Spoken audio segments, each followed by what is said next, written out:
محمد وعلی آلہ وصحبہ وسلم۔ کچھ اشعار ہیں میرے ٹوٹے پوٹے، سیاسی تحریکوں کا حصہ بن کے کچھ نہ کچھ ذہن میں آ ہی جاتا ہے، خاص کر جب آپ جیل کاٹ کے نکلتے ہیں۔ یہ جمہوریت کا بازار ہے صاحب، یہ جمہوریت کا بازار ہے صاحب، یہاں ضمیر بکتے ہیں، یہاں اصول بکتے ہیں، جو نہ بکے یہاں ضرور بکتے ہیں، یہاں سودا ایمان ہوتا ہے، سرعام ہوتا ہے، سر بازار ہوتا ہے۔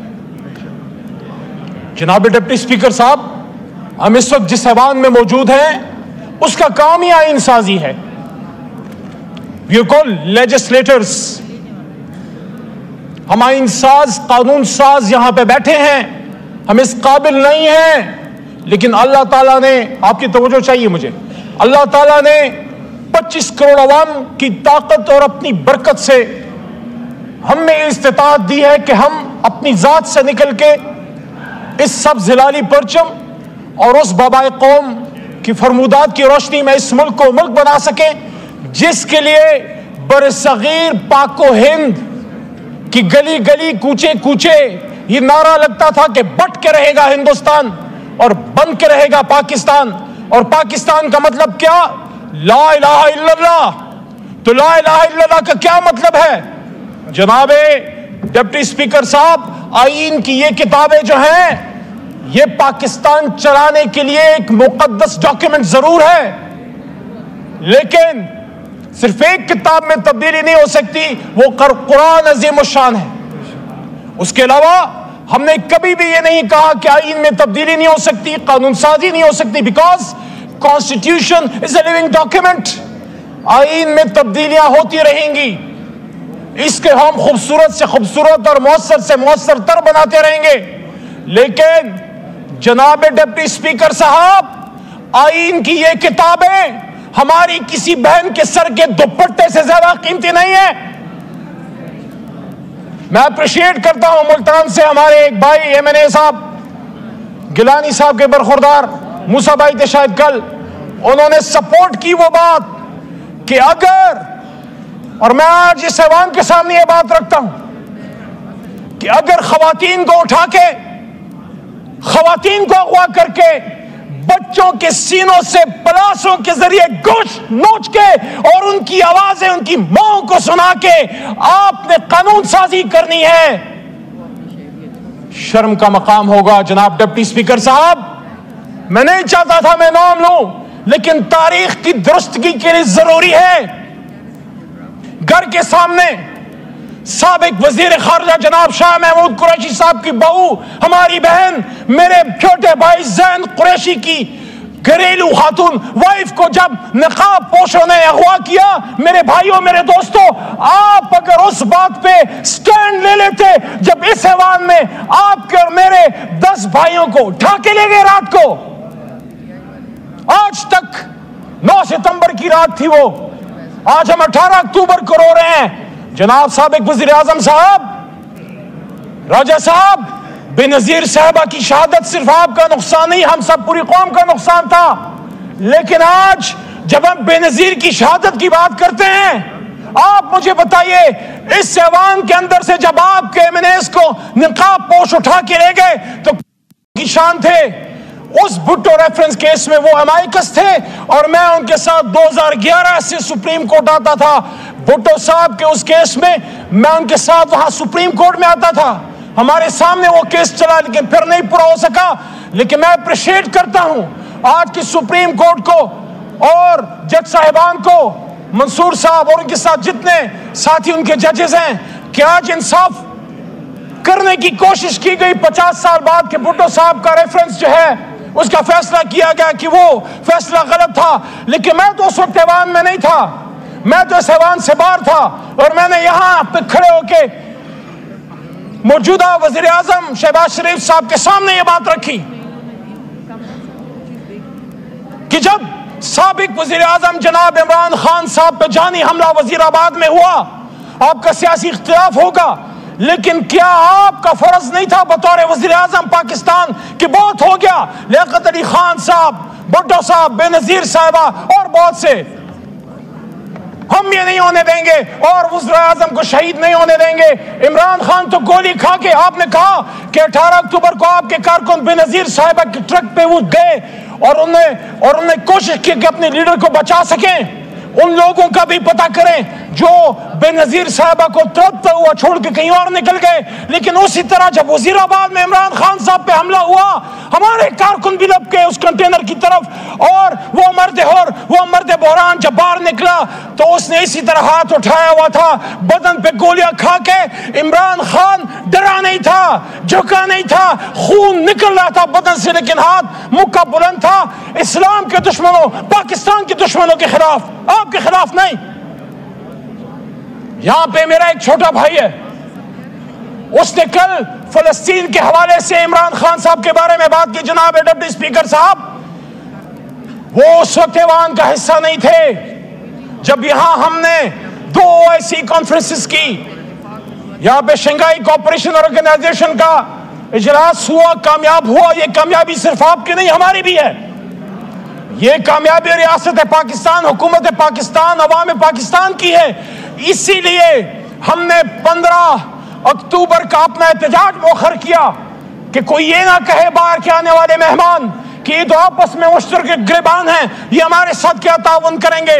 لیکن ہم وہ بیان نہیں بھولے جناب، جب سابق وزیر خارجہ بلاول صاحب جب اس اپوزیشن میں تھے، اور جب یہی صورتحال تھی اپوزیشن اور حکومت کے بیچ میں، اور انہوں نے یہ بات کی، ہمیں بڑا لوگ کہتے ہیں SCO پہ آپ احتجاج کی بات کرتے تھے۔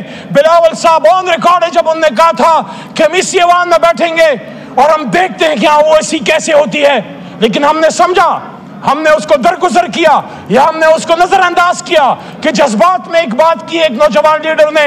لیکن آج جب میرے سابق وزیر اعظم میرے لیڈر پہ بات ہوتی ہے، اس کے فلسطین کاز سے کمٹمنٹ پہ بات ہوتی ہے، تو اسی ایوان میں سابق وزیر اعظم عمران خان نے یہاں پہ تقریر کرتے ہوئے، جب امت مسلمہ کی لیڈرشپ یہاں پہ بیٹھی ہوئی تھی، انہوں نے کہا، امت مسلمہ کی مردہ لیڈرشپ کو کہا کہ آؤ کھڑے ہو جاؤ، آؤ ایک اسلامک بلاک بناتے ہیں فلسطین کے لیے، کشمیر کے لیے اور امت مسلمہ کے لیے۔ کہاں تھے آپ جو آج سوال کرتے ہیں؟ اور اس وقت آپ کہاں تھے جب یہ آدمی جس کو آپ نے 450 ساڑھے 400 دنوں سے جیل میں ڈالا ہے، جس سے آپ ہمیں ملاقات نہیں کرنے دیتے، پورا نظام ایک شخص کی ایک سٹیٹمنٹ سے ڈرا ہوا ہے، پورا نظام ایک شخص کی طرف دیکھ رہے کہ عمران خان کیا کہے گا۔ عمران خان نے جو کہنا تھا وہ صہیونیوں، نصرانیوں، یہودیوں اور ان کے گٹھ جوڑ کے بیچ میں یونائٹڈ نیشنز میں ایک بات کی تھی، and we will fight، ہم مقابلہ کریں گے۔ اور یہ بات بنی گالا عمران خان صاحب کو میں نے جناب ڈپٹی اسپیکر صاحب 2022 میں رژیم چینج کے بعد کی کہ خان صاحب یہ بات ٹھیک ہے کہ آزاد خارجہ پالیسی، روس سے تعلقات اور ایبسولوٹلی ناٹ بڑی وجوہات ہیں آپ کی حکومت ختم کرنے کی، لیکن میرے خیال میں سب سے جو بڑی وجہ ہے وہ یہ ہے کہ جب آپ نے صہیونیوں، اسرائیل کے زرخریدوں کے بیچ میں یونائٹڈ نیشنز میں امت مسلمہ کو کھٹا کرنے اور یا کنابل و یا کنستعید اور مدنی ریاست کی بات کی، تو اس وقت ان کے کان کھڑے ہو گئے کہ اس آدمی کو ویسے ہی مثال بنانا ہے۔ جب امت مسلمہ سے کوئی لیڈر کھڑا ہوتا ہے، یہ آپ کا میرا مشترکہ درد ہے میرے بھائی اور بہنوں، یہ آپ کا میرا مشترکہ درد ہے۔ جب کبھی انور سادات کھڑا ہوا، کرنل قذافی کھڑا ہوا، صدام حسین جب تک امریکہ کے ساتھ تھا ٹھیک تھا، لیکن جب کھڑا ہوا اس کو فارغ کر دیا، قذافی کو فارغ کر دیا۔ شاہ فیصل شہید نے جب تیل بند کیا عرب اسرائیل جنگ میں، جب اس نے فلسطینیوں کا ساتھ دیا، اس کو کس سے مروایا؟ شہید کر دیا۔ صدام حسین کو بڑی عید کے دن پھانسی دینا ایک میسج تھا امت مسلمہ کو۔ وہ ضیاء الحق صاحب جو پاکستان کے لیے ایک کردار انہوں نے ادا کیا، لیکن جب اس روس ٹوٹا اور اس کے بعد اس آدمی نے یہ کہا کہ اب ہم سینٹرل ایشیا میں اسلام کا پرچم لہرائیں گے، اس کے بعد امریکہ نے کیا کہا کہ نہیں یہ ہمارا ایجنڈا نہیں ہے، تو انہوں نے نہیں چھوڑا، چاہے سیاسی ہے چاہے غیر سیاسی ہے، جس نے امت مسلمہ کی بات کی ہے اس کو مار کے چھوڑا۔ بھٹو نے جب نیوکلیئر ایسٹس پہ کمپرومائز نہیں کیا اور رد قادیانیت پہ دستخط کر دیا. اس نے خود کہا تھا مجھے پتا ہے میں اپنے ڈیتھ وارنٹ پہ دستخط کر رہا ہوں, تو انہوں نے نہیں چھوڑا. ہوش کے نہ کھل لو, ہوش کے نہ کھل لو. جب بھی وقت کا کوئی لیڈر پیدا ہوگا امت مسلمہ میں چیلنج کرے گا. جب ٹیپو سلطان پیدا ہوگا وہ کہیں نہ کہیں سے میر جعفر لا کے, میر صادق لا کے پیٹ سے وار کریں گے. یہ عمران خان کے ساتھ ہوا, لیکن وہ خوش قسمت ہے اللہ نے اس کی زندگی لکھی تھی, ورنہ وزیر آباد میں ملک کے دشمن, اسلام کے دشمن, پاکستان کے دشمن اپنا کام کر گئے تھے. تو میرے دوستو آپ آئین سازی کیجئے, لیکن لوگوں کے سروں سے دوپٹے چھین کے نہیں. آپ آئین سازی کیجئے, لیکن فیاض ہمارے ایم این اے ہیں, آپ کے بھی بچے ہوں گے, آپ کے بھی بیٹے ہوں گے. فیاض صاحب کے بیٹے کا اس کے بدن کا گوشت پلاسوں سے کھینچ کے اس کی ماں کو اس کی چیخیں سنائی گئی اور کہا گیا اب بولو اپنے باپ کو, اب بولو اپنے خاوند کو کہ وہ اپنا ووٹ ہمیں دیتا ہے نہیں دیتا, ترمیم کے حق میں دیتا ہے نہیں دیتا. یہ کیسی آئینی ترامیم ہے جس میں ہمیں اس کو اغوا کرنا پڑ رہا ہے؟ یہ کیسی آئینی ترامیم ہے جس میں سعد اللہ بلوچ, وہ کشمیر میں تو نہیں رہتے, مقبوضہ کشمیر میں, سعد اللہ بلوچ جو ایم این اے ہے ہمارے اس معزز ایوان کا, وہ فلسطین میں تو نہیں رہتا, وہ غزہ کا باشندہ نہیں ہے, وہ پاکستان کا اور پاکستان کے دل پنجاب کا باشندہ ہے.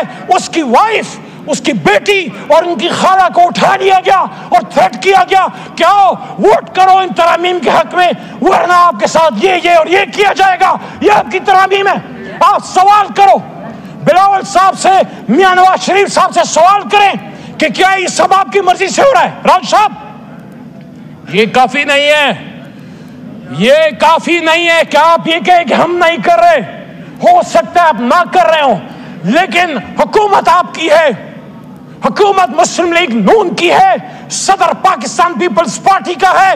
بڑا عجیب لگتا ہے, بڑا عجیب لگتا ہے آئین بنانے والی جماعت جو اپنے آپ کو آئین بنانے کی دعوے دار کہتی ہے اور ووٹ کو عزت دو کی نمبردار مسلم لیگ نون, آپ کے دور میں آئین کے ساتھ, بنیادی انسانی حقوق کے ساتھ یہ کھلواڑ ہو رہا ہے. آپ مجھے بتائیں کیا آپ پاکستان کی تاریخ کے سامنے سرخرو ہوں گے آج جو سپریم کورٹ پہ حملہ ہے, آج جو جناب ڈپٹی اسپیکر صاحب توجہ کیجئے, آج جو چیف جسٹس آف پاکستان پہ حملہ ہے, یہ تو وہی چیف جسٹس کی کرسی ہے.